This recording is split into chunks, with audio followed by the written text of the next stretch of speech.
Okay, let's start without wasting time. Last time हम लोगों ने क्या देखा था कि मार्केट में अपने को एग्रेसिव नहीं होना है, किधर ही की भी साइड पे भी हम लोगों ने बाई किया था, दोनों ट्रेड के टारगेट हिट हुए थे, लेकिन हाफ क्वांटिटी में किए थे। अब ये पॉइंट ध्यान में रखने वाली चीज है, हम लोगों ने पहले से ही डिसाइड किया हुआ था कि अपने को अगर बाइंग जाना तो एग्रेसिव नहीं जाना है। कभी कभार अपने को ये लगता है यार कि बार एक मूव मिस कर दिया कि अगर फुल क्वांटिटी होती तो ज्यादा पैसा आता है, लेकिन वो साइकोलॉजी को खराब कर देता है, बिकॉज लॉन्गर रन में प्राइस एक्शन ही आपका काम करेगा। ठीक है, वैसा करके ध्यान रखना है। ठीक, सबसे पहले हम लोगों को पता था कि 720 710 अपने इसके ऊपर पे अपना बाइंग के बारे में सोचना है या फिर नीचे पे बाइंग करना है। करेक्ट, ये चीज हमने देखी थी।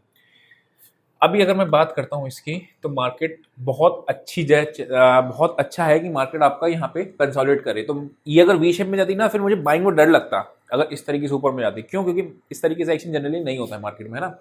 अभी यहाँ पे कंसोलिडेट करी, अभी नीचे गिरेगी ना तो भी ट्रेड अच्छा मिलेगा, बिकॉज क्या है, बायर्स ने ट्राई कर रहे हैं बराबर से मार्केट को डिफेंड करने का। अगर नहीं कर पाएंगे होल्ड बायर्स, तो नीचे भी तगड़ा गिरेगी, फिर अच्छा आएगा। इस तरीके का अनएक्सपेक्टेड आते तो दिक्कत होती है। सेम चीज ऊपर जाएगा तो भी बायर्स सेलर्स लड़के गए हैं, मतलब ना फाइट हुई है दोनों में, फिर ऊपर नीचे होगा तो ब्रेकआउट और ब्रेकडाउन अच्छा होगा।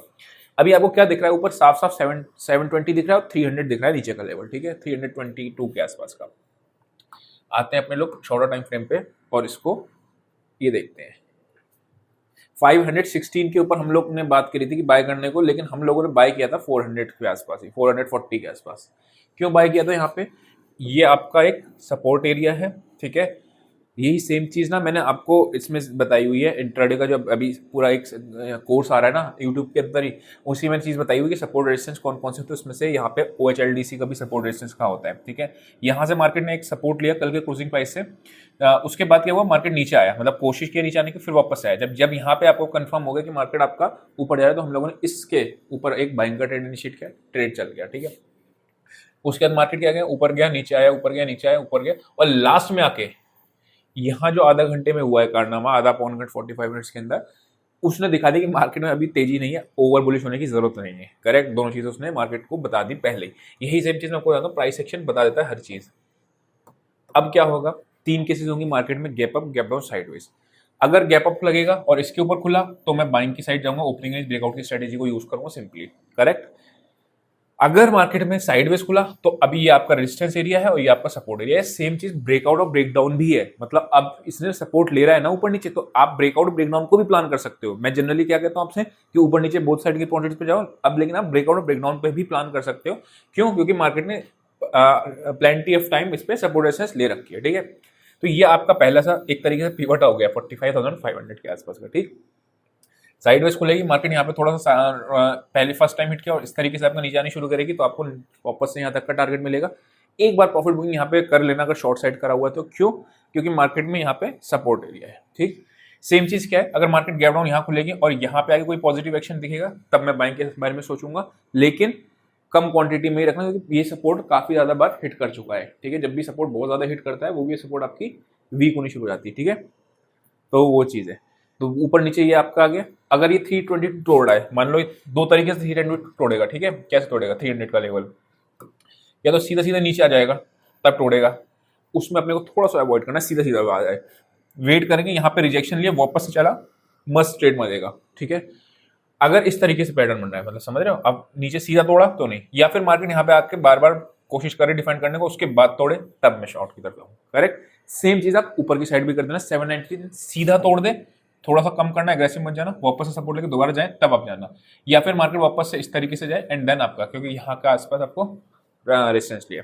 व्हाट इफ इसके नीचे गैप डाउन खुल जाए और इसके ऊपर गैप खुल जाए, तो वही सेम चीज है, ओपनिंग रेंज ब्रेकआउट की स्ट्रेटेजी को यूज करना है।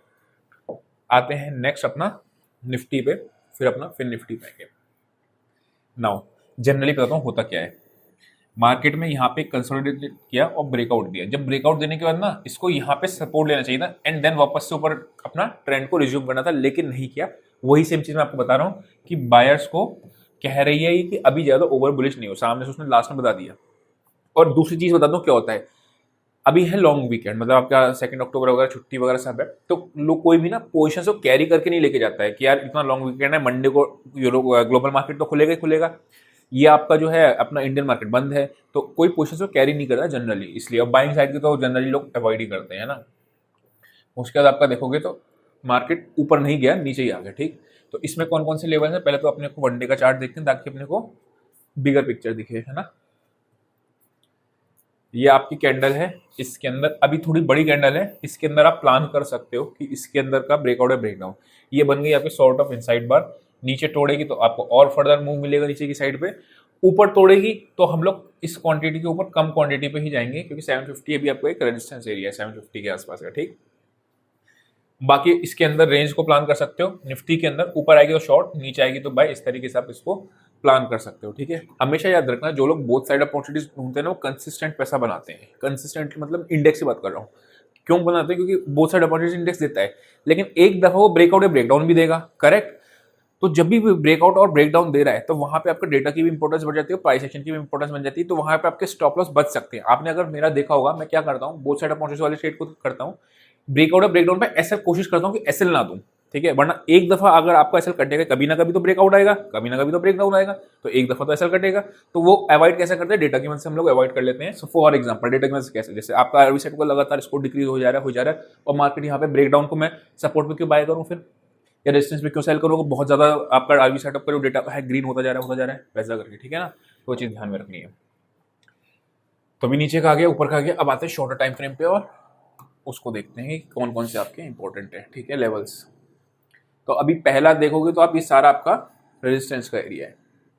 असली तेजी मार्केट में 19,800 के ऊपर की क्लोजिंग के बाद आएगी, असली तेजी जो आएगी, ठीक है, मतलब ट्रेंड वापस से रिज्यूम होना है। अभी ये आपका सारा रेजिस्टेंस पे ही है मार्केट, ठीक है।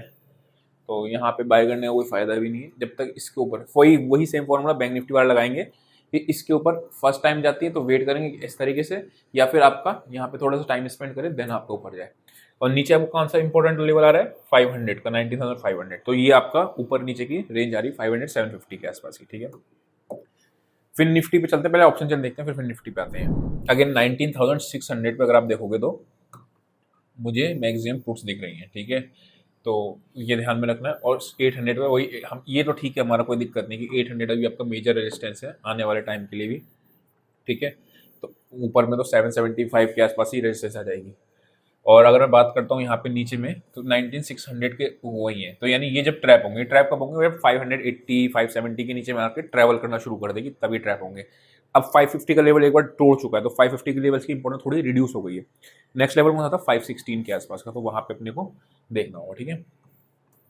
पुट्स बहुत नहीं है, कॉल्स भी बहुत नहीं है, यानी कि लोग पोजिशंस बना के नहीं गए, खत्म ही करके गए हैं। देख लो इन द मनी की भी कॉल से कट के गई हैं, थोड़ी बहुत आपकी पुट्स पड़ी हुई हैं, बट ठीक है। दोनों साइड ही आपका प्राइसेस भी रिड्यूस हुए हैं, अगर आप देखोगे तो शेड हुए हैं, ठीक है। तो कोई भी बहुत अच्छा साइन, ना ही साइडवेज टू बुलिश ना ही साइडवेज टू बेरिश, कुछ नहीं दे रही है। बैंक निफ्टी को और देखते हैं।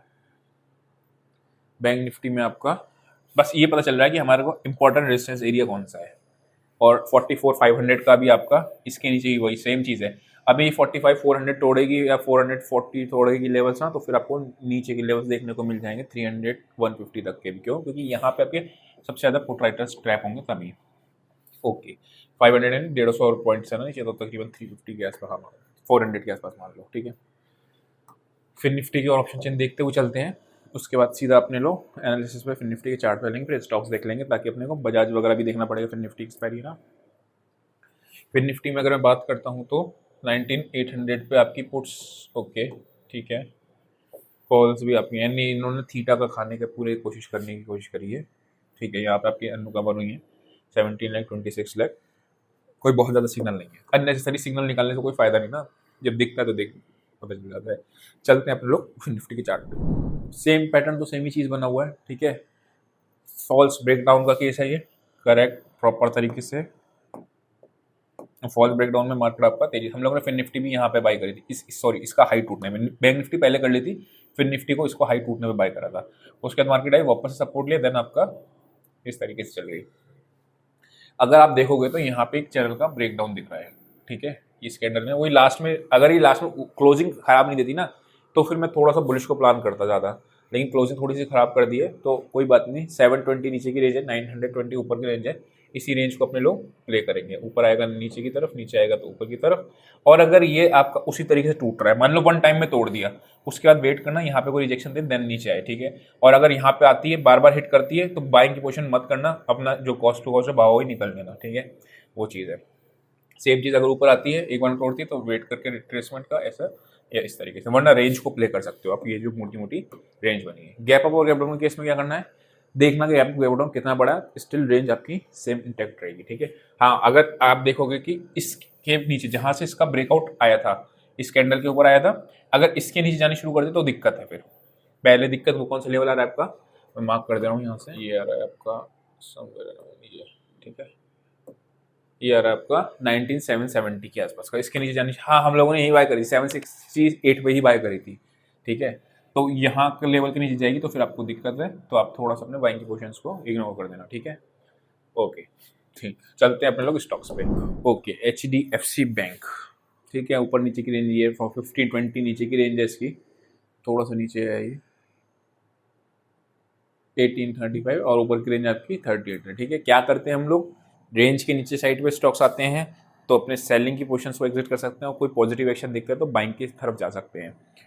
ऊपर रेंज के अगर रेजिस्टेंस पे आती है मार्केट तो हम क्या करते हैं, बाइंग की पोजीशंस को एग्जिट कर सकते हैं। अगर 2-3 स्टॉक आपके रेजिस्टेंस पे आ रहे हैं ऊपर रेंज पे तो कर सकते हैं।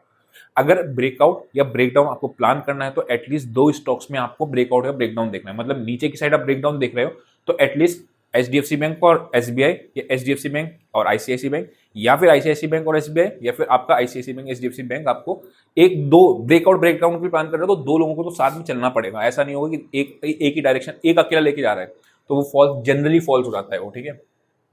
तो अपनी रेंज आ गई, ठीक है।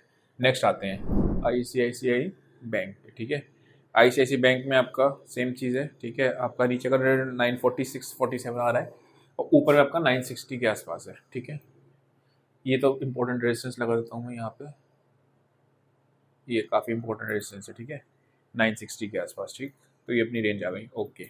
नेक्स्ट आते हैं अपने लोग SBI को, अगर आप देखोगे तो अगेन 599 पे ही वहाँ पे रेजिस्टेंस ले रहा है और ये एक चैनल बना रहा है, ठीक है, ध्यान से देखना। तो चैनल का अगर ये ब्रेकडाउन देता है तो फिर 596 एंड देन आपका 591। फर्दर बुलिश कहाँ पे होगा, ब्रेकआउट लेवल कौन सा है इसका, 600 के ऊपर ही है, ठीक है।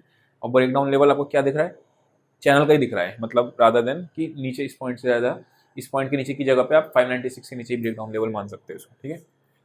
ओके, नेक्स्ट आते हैं अपने लोग, और रिलायंस देखोगे आप लास्ट में क्या करा है इसने, मार्केट ने लास्ट में सबको ट्रैप कर दिया। जिस तरीके से पहले ऊपर जा रही थी शॉर्ट सेलर्स को ट्रैप किया, इसलिए मैं आपसे कह रहा था एग्रेसिव नहीं होना, मान लो सौदा उल्टा पड़ जाता फिर वो भी चीज़ होती है। तो मेरे हिसाब से लास्ट में किसी ने एक्सपेक्ट नहीं किया वो फॉल इतना स्टीप हो जाएगा, है ना। ट्रेड हमने नहीं लिया था, हालांकि ना ही बाय का ना सेल का, फर्स्ट हाफ में ट्रेड निपटा के चले गए थे। एनीवेज वापस ऊपर आते हैं इधर 2370 को आपको दिख रहा है मुझे, जहाँ से इसका गिरना चालू हुआ था, ठीक है। और नीचे आपका कौन सा है 2330, यानी कि ये आपका रेंज है, अगर इससे ब्रेकडाउन देगा तो फिर नीचे ब्रेकडाउन हो जाएगा, ऊपर आपका पता ही है आपको 70 के आसपास है। IT पे आते हैं, निफ्टी IT की अगर मैं बात करता हूँ तो बहुत बहुत बड़े, निफ्टी मजबूत नहीं थी, बैंक निफ्टी मजबूत थी, लेकिन निफ्टी आपका यहाँ पे, क्योंकि हमारे ना मैं दिन में प्रॉफिट्स को भी अपने, क्योंकि परफॉर्मेंस मेंटेन करके रखनी पड़ती है एडवाइजरी सर्विसेज की भी, ठीक है। मुझे दिख रहा था कि निफ्टी ऊपर जाएगी, क्योंकि IT जो होती है वो तेज हो गई थी, मन कर रहा था दे दूं, लेकिन मैंने छोड़ो नहीं देते। लेकिन IT आपका यहाँ पे अगर आप देखोगे तो IT आपका इसके ऊपर ब्रेकआउट प्रॉपर दिया था, यहाँ से आपको 5 मिनट्स पे देखोगे तो प्रॉपर W बना था, ऊपर गई, फिर आपका ये नेगेटिव एक्शन के साथ नीचे आ गई। तो अभी मुझे कौन सा लेवल मेरे लिए इंपॉर्टेंट बन गया नेक्स्ट IT के लिए, ये वाला। क्यों इंपॉर्टेंट है ये, मार्क कर लेता हूँ। 15 मिनट्स का चार्ट है ना, दैट मीन्स क्या किया, मार्केट ने स्लो एंड स्टडी नीचे आता चला गया पूरे दिन, उसके बाद यहाँ पे ऊपर गया, फिर यहाँ पे इसने सपोर्ट लिया था, ये 2 कैंडल दिख रही है, उसके जब ये नीचे आया तो वापस से इसी को रेजिस्टेंस बना दिया, करेक्ट। फिर मार्केट नीचे आया और वापस से ये रेजिस्टेंस है, देन ये रेजिस्टेंस हिट है, देन ये। तो ऊपर का लेवल आपके लिए क्या आ रहा है, 32,000 का प्रॉपर लेवल आ रहा है। जब तक ऊपर नहीं जाएगी इसके वापस से तो आपको ब्रेकआउट नहीं कर सकते, अगर जाएगी तो वापस से 293 आपको नेक्स्ट दिख रहा है। और नीचे आपको अभी एक स्विंग मिला हुआ है कहाँ पे, 31,500, 31,200 पे आपको याद होगा तो एक ब्रेकआउट आया था, तो वो ध्यान रखना, वो इंपॉर्टेंट सपोर्ट है उसकी, ये ठीक है। ये मल्टी ईयर का मतलब मल्टी मंथ्स का ब्रेकआउट था ये, तो ध्यान रखना कि ये टूटता है नहीं टूटता है। नेक्स्ट आता है अपने लोग बजाज फाइनेंस के स्कोर देखेंगे। नाउ बजाज फाइनेंस क्यों इंपॉर्टेंट है, क्योंकि बैंक निफ्टी से थोड़ा डेबिट जो फिन निफ्टी करती है वो कभी कभी ये कर देता है कि ये एक तरफा भागा तो फिन निफ्टी तेज कर देता है। तो इसमें आपका ऊपर का लेवल ये है और नीचे का लेवल ये, this is a false breakdown candle है ना। नीचे मैं बात करता हूँ 7760, ऊपर आ रहा है आपका 7840, तो इसको नोट कर लेते हैं, ठीक है। तो आई होप आपको समझ में आया होगा। और जो आपका ये मार्केट का जिस दिन एक्सपायरी है उस दिन फ्रेश डेटा इंपॉर्टेंट होगा, ना ही ओपनिंग से पता चल रहा है कि कहाँ ओपन होगी तो मार्केट में क्या होगा क्या नहीं होगा। लेकिन हाँ, अगर पर्टिकुलर रेंज हम लोगों ने मार्क कर रखी है कि ऊपर की रेंज ये है, नीचे की रेंज ये है, जिस भी रेंज की तरफ ब्रेकआउट या ब्रेकडाउन आएगा तब हम ट्रेड लेंगे। ब्रेकआउट और ब्रेकडाउन की ट्रेड हम तभी लेंगे जब एटलीस्ट 2 स्टॉक इंडेक्स में हमारे साथ हो। अगर निफ्टी का ब्रेकआउट या ब्रेकडाउन प्लान कर रहे हो तो निफ्टी आईटी में या रिलायंस में से किसी एक को गिनना पड़ेगा, प्लस बैंक निफ्टी, ठीक है। और बैंक निफ्टी ब्रेकआउट या ब्रेकडाउन कर रहे हो तो आपको वही स्टॉक जो मैंने आपको बता रखे हैं, एनालिसिस कर रखे हैं, उसको ब्रेकआउट या ब्रेकडाउन आने चाहिए, तब आप उस पर ट्रेड को कैरी कर सकते हो, ठीक है। तो आई होप को समझ में आया होगा। आज के लिए इतना ही। See you next session. Till then.